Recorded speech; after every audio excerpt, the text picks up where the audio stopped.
Good afternoon, everybody. Welcome here to the Coca-Cola Super Speedway as we're set for pole day qualifying for tomorrow afternoon's first event of Speed Weeks. It is the Clash at Coca-Cola Super Speedway for the second season of the Winston Cup Series. It's just the Cup drivers here this weekend. Craftsman Trucks and Busch won't be here until later on in the weekend, so that is why we just have the Cup drivers here this weekend. And our first driver out on track is Annie Crenshaw, as we have a 15-minute qualifying session for the drivers that are in the Clash. How these drivers got in the Clash was either you made the playoffs, or you won a Bud pole. That is two ways these drivers made it into the All-Star race. Annie Crenshaw made the playoffs for in this same ride. She's back for a second season. She's driving car number 2. Had a very good season last season. So I'm actually pulling up the stats for Annie Crenshaw.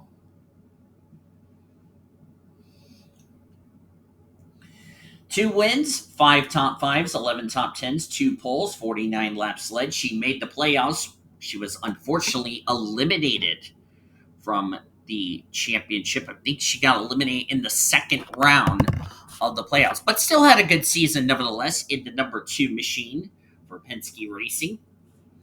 The Blue Deuce, as we like to call her. So she will be the first car on track. That's her teammate in the 77. We'll document that in just a minute. That's Todd Montgomery. We'll document him in a little bit. First time we've implemented a interesting weekend. Normally, last season we only did the Truck, Busch, and Cup series. This season we'll have all those races. However, we're going to have now the qualifying sessions for all 3. A 46.089 for Annie Crenshaw. We'll talk about Jacob Tutu in just a minute. The car in front of her, that's Margaret Jacobs in the 8, as I'm going to pull up the ticker. Margaret Jacobs, 1 win, 4 top 5s, 11 top 10s, 2 poles, 27 laps. Finished 27th in the points table. So she's looking for much better results in the Budweiser Chevrolet.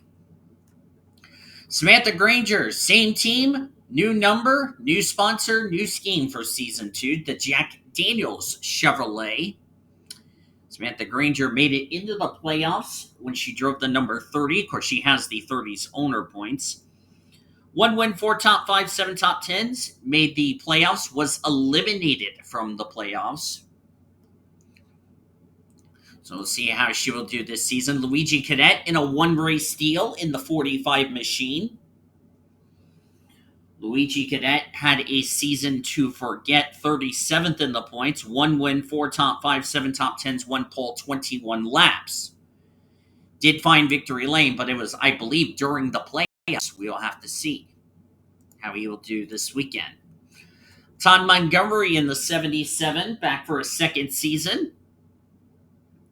Todd Montgomery finished 8th in the championship. He was eliminated after the round of 8.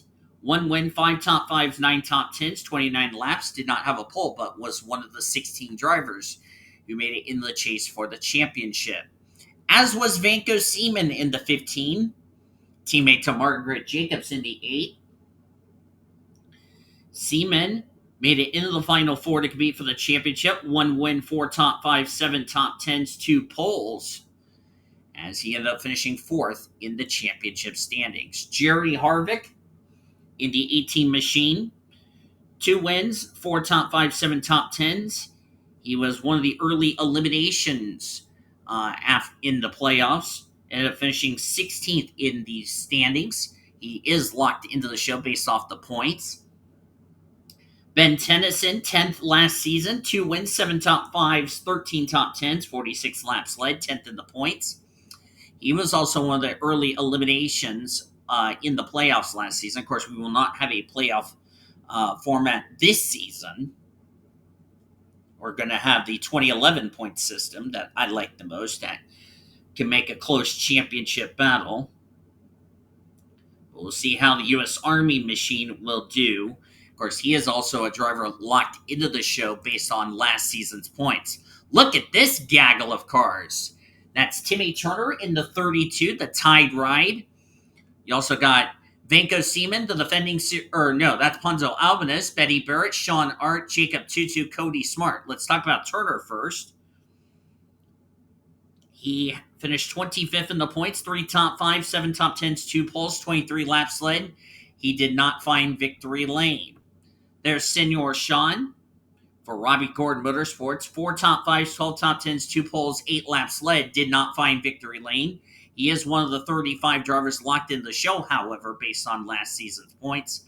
Ponzo Albanese, the defending series champion, 1 win, 5 top 5s, 11 top 10s, 8 laps led, no poles.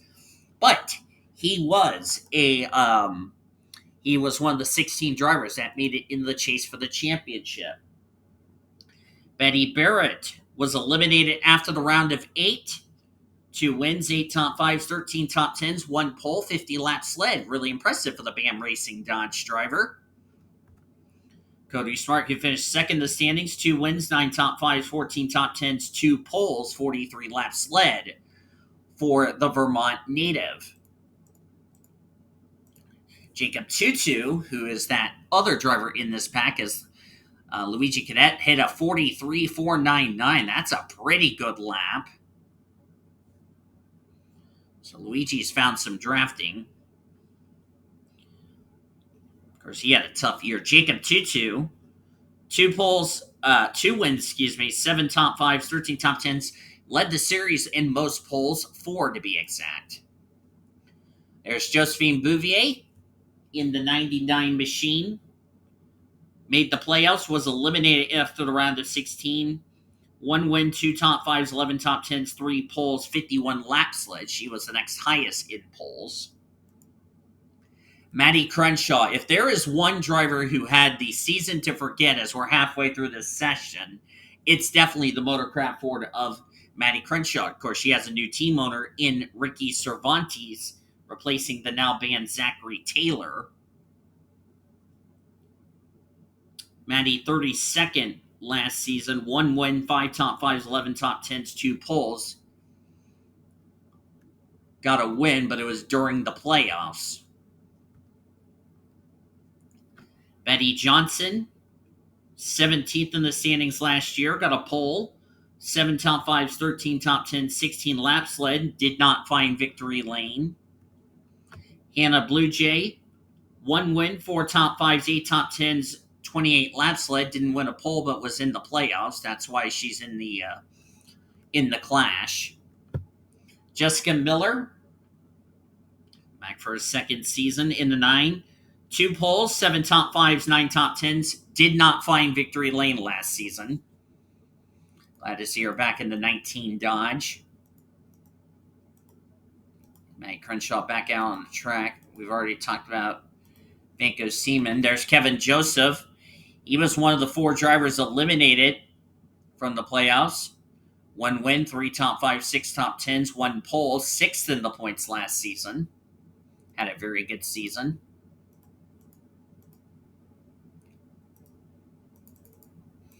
All right, talked about those guys. Marty Stevens. A couple of other drivers I haven't talked about. Marty Stevens, going to be running a part-time schedule in the 97. He's in a 1-race deal. Of course, he's driving the Sharpie colors on his Ford. 36th in points. Won last season, but wasn't high enough in points to have his win count for a playoff berth. He is one of the drivers who will have to qualify on time, since he has the 36th spot in points. Missed it by 1 point. Oh, someone's smoking. Oh, that's Samantha Granger. They're going to have to change engines in that car. But she will not forfeit her spot and have to go to the rear of the field. Ashley Horton finished 7th last season. 2 wins, 6 top 5s, 10 top 10s, 2 poles. 76 laps. Brenda Eveling had a season to forget. 1 top 5, 3 top 10s, 2 poles, 34 laps. Dead last in points. Going to have to qualify on time. Riley Anderson did not make the playoffs, did not find victory lane. She had 7 top 5s, 10 top 10s, 1 pole, 18 laps led, did not find victory lane. Monica Towns, who's now driving for Ricky Cervantes' team. 5 top 5s, 10 top 10s, 1 pole, 5 laps led, also did not find victory lane. Elena Aurora did find victory lane. Got her into the playoffs, got eliminated as a result. She got 1 win, 4 top 5s, 9 top 10s, 1 pole, 53 laps led. Annie Thomas, last season's winner at Phoenix.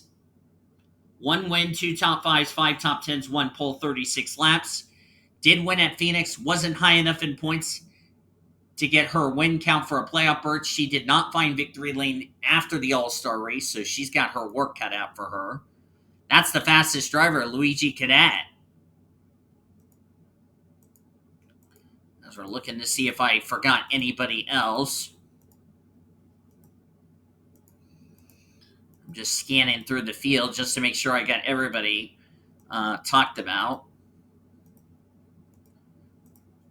Ooh, careful. That was close there. Monica Towns.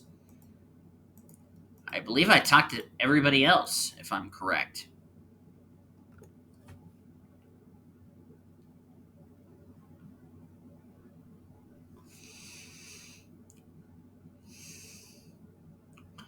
A 43499 for the Georgia Pacific Dodge out of Petty Enterprises. This is a car that will have to qualify on time due to the fact this car is outside the top 35 in the owner points.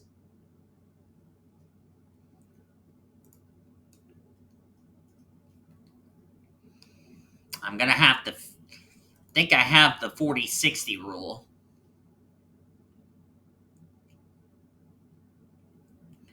So we're looking at Annie Crenshaw, who's currently 6th quickest. Cadet is the fastest. Turner, Johnson, Blue Jay, Smart, that's your top 5. Then it's Crenshaw, Miller, Towns, Aurora, Jacobs. That is your top 10. Annie Thomas currently the slowest, but she's right behind Annie Crenshaw, so that will definitely improve her time. And, of course, she's the slowest. Who was that on the... Ashley Horton has a little bit of damage to the right front fender. Oh, looks like she got hit by Margaret Jacobs. That's down the straightaway. That was kind of bizarre. Not really sure what that was really all about between those two. But Ashley Horton's got some right front damage on the Valvoline Chevrolet. Of course, Pontiac is no longer in the series. There's one I missed. Ashley Reynolds. I didn't talk about Ashley Reynolds. Ashley Reynolds made the playoffs, got eliminated. 1 win, 3 top 5s, 7 top 10s, 11 laps led. Did get a win, so that's good. Now we've talked about everybody. And before anybody says nice dirt to me, just remember it's 1 o'clock in the morning. I'm recording this.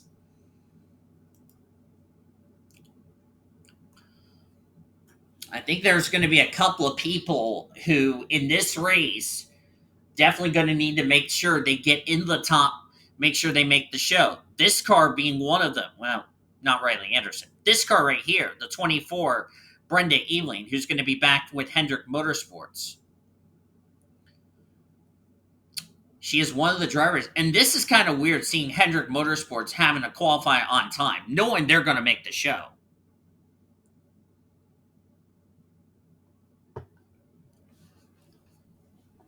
Hopefully with some track time, they can definitely make the show here tomorrow, here for next Sunday.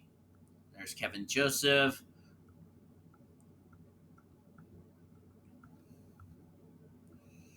I believe nobody couldn't beat the 45's lap of a 43.499. That's a blistering lap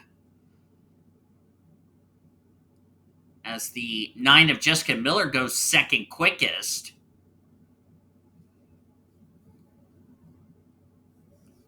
Pretty good lap, as that is it for qualifying. As we're going to wait for the times to get official.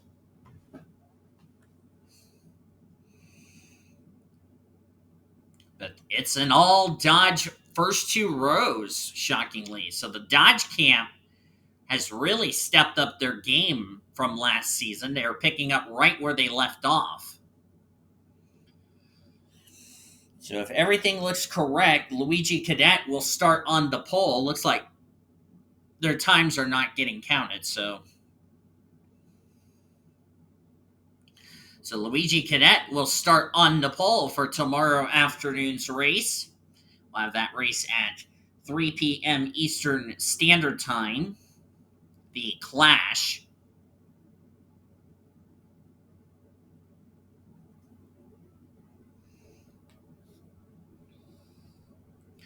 And that is the session. So there you go. So Luigi Cadet, Jessica Miller, row 1, row 2, Betty Johnson, Annie Crenshaw. So three of the four drivers in the top four, all female. Cadet being the non-female. Timmy Turner, Hannah Blue Jay in row number 3, row 4, Andy Thomas, Cody Smart, row 5, Monica Towns, Elena Rohr. Look at the rest of the grid. Senor Sean, one of our panelists, we love to call him, 13th. Hopefully that will be a lucky number 13. All the way down at the bottom, Maddie Crenshaw in 28th. But the good news is this is a non-points event, so I don't think Maddie Crenshaw shouldn't be too disappointed. Of course, she and Josephine Bouvier will be starting at the rear of the field. But I hope you guys enjoyed this qualifying session for tomorrow afternoon's Clash. If you did, be sure to give this video a like, subscribe to become part of the World Racing Association crew today. We've shown you your official starting lineup for tomorrow afternoon's Clash here at Coca-Cola. We will see you then. We'll see you tomorrow for the Clash. Until then, I'm Dean DeVos. Thank you for joining me and saying so long from Coca-Cola Super Speedway. Coming up next, we join the Infinity Network Sports Studios programming already in progress. We will talk to you tomorrow on the World Racing Association, the greatest racing since 2013.